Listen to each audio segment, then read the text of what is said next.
زمون خوږ نبی حضرت محمد صلی الله علیه و آله وسلم د اعتکاف کولو والا حواله سره فرمایلی دي چې اعتکاف کولو والا انسان د ګناهونو نه محفوظ اوسي او داغه د پاره نیکي دومره لیکل شي لکه څومره چې د کون کې د پاره لیکل شي.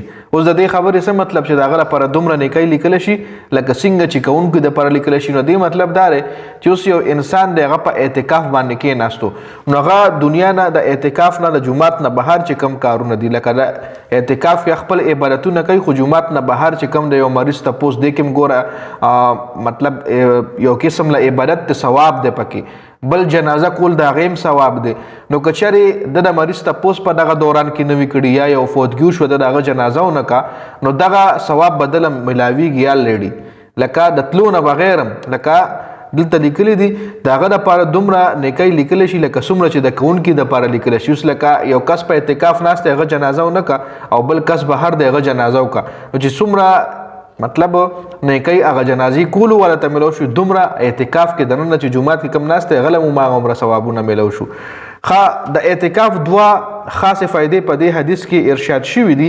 یو دا چې د اعتکاف په وجه د ګناهونو نه حفاظت کیږي کینې ډیر ځلې د کوتاهی او د غلطۍ په وجه داسې اسباب پیدا شي چې پاره کې بنده په ګناه کې خامخا اخته شي او دا داسې مبارک وخت کې د ګناه کېدل څومره لوی ظلم دی لکه رمضان وي اخرنۍ عشره وي او بعضې ټایم انسان جمعات نه چې بهر وي خامخا څه ناڅه داسې اسباب څه جوړ شي چې هغې کې انسان نه څه ناڅه غلطي وشي ګناهونه تې وشي که ډېر رمضان بچ کوي خو څه ناڅه ګناه کې هغه مبتلا شي.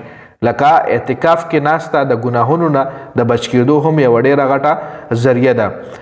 د اعتکاف په وجه د هغې نه امن او حفاظت کیږي د هغه ګناهونو نه چې کم وړې ګناهونه انسان نه کیږي. دویمه دا چې ډېر نیک عملونه لکه په جنازه کې شریک کېدل د مریض پوښتنه کول وغیره داسې کارونه دي چې په اعتکاف کې د کېناستلو په وجه معتکف نشي کولی. معتکف اعتکاف کولو والا دی.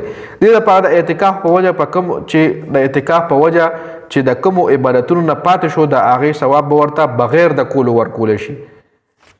لکه بهر د ثواب یو کار دی او د هغې نه پاتې شو دننه د جمعات کې دی نو هغه بهر چې کم ثواب نه پاتې شو نو هغه ثواب بدله بغیر د هغه کار کولو نه ملاویږي.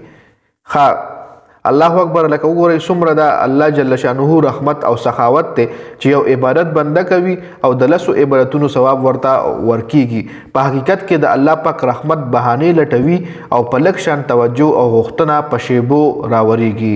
بالکل دا حقیقت دی خو مونږ کې هغه توجه نشته خو مونږ خلکو سره د سر د دې قدر نشته ضرورت یې نه ګڼو توجه څوک وکړي او ولې وکړي چې د دین قدر زمونږ په زړونو کې نشته دی. نو بالکل دا حقیقت دی کینی الله پاک بهانه لټوي چې څنګه زه په انسان باندې د هر څه باران وکم لکه په شیبو مطلب د رحمت پې ورورو. نو مونږ کې ډېر زیاتې کمې دی الله پاک ته زموږ دغه کمې پوره کړي. ویډیو د ثواب په نیت باندې مخکې ملګرو له ورسوئ. د ویډیو کتلو ډېره زیاته مننه جي. والسلام.